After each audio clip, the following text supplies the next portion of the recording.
Bismillahirrahmanirrahim. Assalamualaikum warahmatullahi wabarakatuh. Salam sejahtera bagi kita semua. Shalom. Om Swastiastu, Namo Buddhaya. Salam kebajikan. Salam sehat. Salam Indonesia maju penuh semangat. Halo teman-teman bikers, pecinta goes di seluruh Indonesia.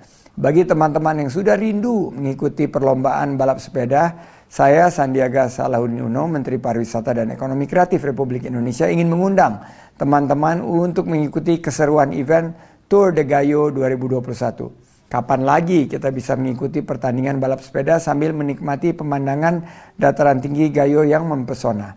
Kita akan disuguhi sensasi trek balapan yang menantang, adrenalin dan hamparan alam yang indah, serta danau Lut Tawar yang menakjubkan.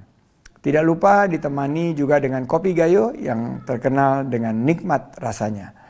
Yang tak kalah penting, seluruh pelaksanaan event ini harus tetap menerapkan protokol kesehatan CHSE, Cleanliness, Healthy, Safety, and Environmental Sustainability, secara ketat dan disiplin.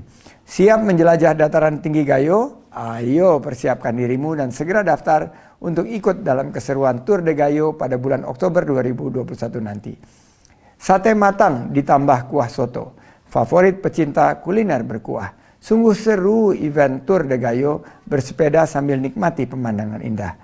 Wabillahi taufik walhidayah. Wassalamualaikum warahmatullahi wabarakatuh. Om Santi Santi Santi Om.